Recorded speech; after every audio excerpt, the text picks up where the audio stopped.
মৃত্যু এমন একটি শব্দ যে মৃত্যুটার এই যানবাহনে বলুন তো দেখি, আমাদের প্রত্যেকের শুধু সময়ের অপেক্ষা। বলুন তো দেখি, মৃত্যু নামক এই শব্দটি আমাদের সবার কপালে আছে না নেই? জোরে বলেন।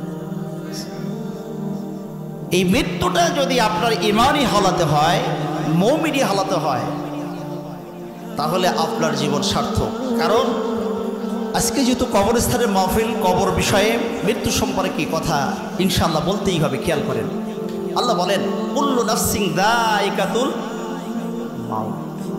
খুব মনোযোগ দিবেন আজকে আমার কথা।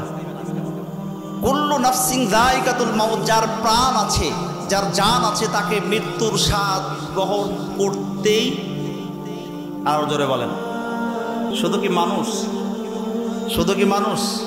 যার জান আছে, যার জান আছে তাকেই মৃত্যুর স্বাদ গ্রহণ করতে হবে। হতে পারে সমুদ্রের তিমি মাছ, সমুদ্রের তিমি মাছেরও মৃত্যুর স্বাদ গ্রহণ করতে হবে। হতে পারে পশু পাখি, যাই বলেন না কেন, আপনার বাড়িতে একটা গাছ আছে, গাছেরও মৃত্যুর স্বাদ। কিন্তু একটি কাজ করে, প্রত্যেকটা আল্লাহ পাকের মাখলুকাতগুলো, প্রত্যেকটা মাখলুকাতগুলো আল্লাহ পাকের জিকির করেন। কি করেন? জোরে বলেন, কি করেন? সমুদ্রের মাছগুলো আল্লাহ আল্লাহ আল্লাহ আল্লাহর জিকির করে। যত সময় পর্যন্ত আল্লাহ আল্লাহর জিকির করেন, অত সময় পর্যন্ত আল্লাহ পাক আপনার যে সমস্ত বাড়িতে গাছগাছালি আছে, গাছগাছালিকে আল্লাহ পাক জীবিত রাখেন। সুবহানাল্লাহ। একটি পর্যায়ে যে গাছটা যখন জিকির বন্ধ করে দেন, জিকির যখন বন্ধ করে দেন, তখন কি হয়ে যায়?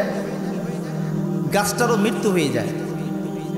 বন্ধ করে আমার বাইরে, সমুদ্রের মাছ, যতগুলো মাছ আছে পৃথিবীর জমিনে, যত পুকুর, খাল, নদী, সাগর, যাই বলেন না কেন, সমুদ্রের মাছ আছে, যে মাছগুলো, যত সমস্ত মাছগুলো আল্লাহ আল্লাহ আল্লাহর জিকির করেন। অত সময় পর্যন্ত আল্লাহর জিকির করবেন। যত সময় জিকির করবেন, এত সময় ওই সমস্ত মাছের কি হবে না? মৃত্যু হবে না। জিকির যখন বন্ধ হবে, তখন কি হবে? মাছেরও মৃত্যু হবে। এক কথায় আমরা বুঝলাম, পৃথিবীর জমিনে যার জান আছে তাকেই মৃত্যুর স্বাদ বহন করতেই। আর মানুষ আমরা যারা আছি, আমাদেরকেও মৃত্যুর স্বাদ, কথা কর, মৃত্যুর স্বাদ গ্রহণ করতে হবে। তবে মুসলমান, এই মৃত্যুটাও কিন্তু কোনো কোনো মানুষের জন্য কি হবে? কোনো কোনো মানুষের জন্য আরামদায়ক হবে, আবার কোনো কোনো মানুষের জন্য কিন্তু কঠিন কষ্ট হয়ে যাবে। দেখবেন, খেয়াল করবেন, কিছু কিছু মানুষ মারা গেলে কপালের মধ্যে কিন্তু ঘামে। কথা কন ঠিক না? ঠিক কি? এগুলা, এটা কি খেয়াল করেছেন? মুমিনি হালাতের একটা মৃত্যুর লক্ষণ যেটা, সেটা হলো মুমিন যারা, ইমানদার যারা, মুত্তাকি যারা, যখন মারা যাবে, মারা গেলে ওই যে অনেকেই কিন্তু মাথা জাকাইতেছে, অনেকেই দেখছি মাথা জাকাইতেছে। খেয়াল করেন, এই কপালের মধ্যে যখন ঘেমে যায়, তখন বুঝবেন যে এই মানুষটা